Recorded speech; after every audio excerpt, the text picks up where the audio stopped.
Mike Sullivan is out in Pittsburgh after a decade behind the bench. 2 cups, 10 seasons, and now the Penguins are looking for a new coach. So what does this mean for Crosby, the Pens, and who's on the short list to replace him? Now, before we get into candidates and where Sullivan's going to go, we should probably talk about the Sullivan era in Pittsburgh because it was a very successful one. He was hired in 2015, won a Stanley Cup in that season, and then won it again in the following season. Back-to-back Stanley Cups for the Pittsburgh Penguins under Mike Sullivan. He's the franchise leader in wins as a coach all time, and he was the second longest tenured coach before the split, just behind John Cooper.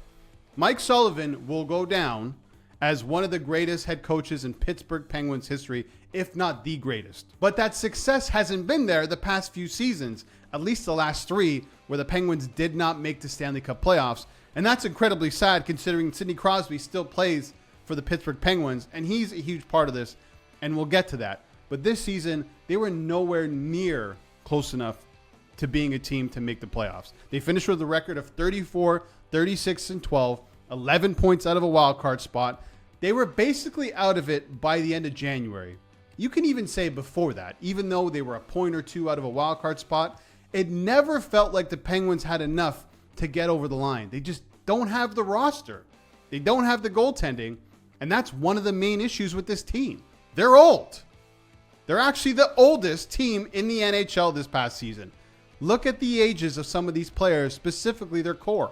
Crosby's 37, but he's a unicorn. He doesn't count here. But he is an aging star. Malkin, 38. Brian Rust, 32. Ricard Raquel, 31. Kevin Hayes, who they just brought in, 32. Look at the defense, guys. Erik Karlsson is 34 years old and has 2 years remaining at $10 million per. Behind him, Chris Letang, 38 years old, assistant captain. His contract runs out in 27-28. I mean, it's a really, really old team, and it's difficult to make the playoffs when your aging core is eating up the majority of the salary cap. That's a big problem for this Pittsburgh Penguins team, and they just don't have the goaltending. What do we know about the NHL? It doesn't matter what you have in front of your goaltending. If you don't have good goaltending, you're not going anywhere. Unless you're the Edmonton Oilers and you have Connor McDavid and Leon Draisaitl to make up for that shitty defense and shitty goaltending. But the Pittsburgh Penguins don't have that, unfortunately. So they're stuck kind of in the middle. And I think that's what Dubas wants to do. I think that's what he wants his team to be. He wants to keep his aging stars because Crosby's not going anywhere. Malkin's not going anywhere. Letang and Karlsson, good luck getting off those contracts. So they're staying. But he also wants to develop the younger guys with that shoddy goaltending. I mean, you're looking at a team that's going to try and retool on the fly, I think. But you're not going to have any success. And maybe I'm wrong by this, but here's the quote from Kyle Dubas at the press conference after getting rid of Mike Sullivan. He said, "The job ahead is going to be a time of transition." Okay, so we know that. They're in a transitional period. We absolutely know that. This past season, he was hoping to get one more big season out of his aging core and didn't get it, and now it's time to move on. He also said it's going to be a job that's continuing to maximize the prime and end of careers of some of the players that we have. So that's the core.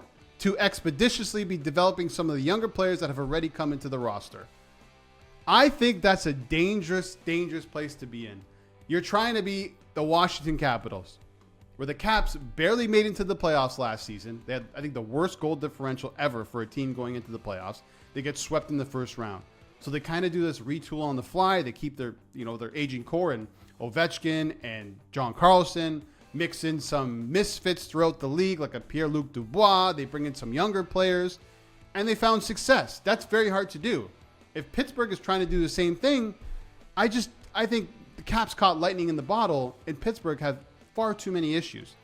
And they don't have the goaltending that Washington has either. That's a big problem. Go out and find some goaltending. It fixes a lot of issues. Getting rid of Sullivan also signals Dubas is completely taking over the reins here. He did mention after him and Mike Sullivan decided to part ways that he called Sidney Crosby, had a 5-minute conversation, let him know what's up. He didn't call Crosby to say, hey, is it okay if I fire Mike Sullivan? I don't think he's going to do that. So Dubas now has full control, and it's going to be his team and what he wants to do moving forward. How that's going to work out, who knows? It feels like Sidney Crosby holds all the cards here. If Crosby decides, hey, you know what? I only got a few years left, probably at my peak. I mean, he's not at his peak, but he's still playing pretty well.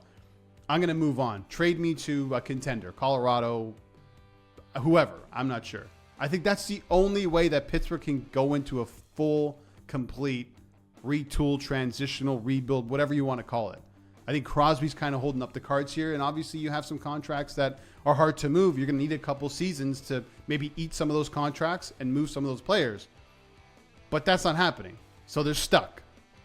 They're stuck in the middle. Horrible place to be.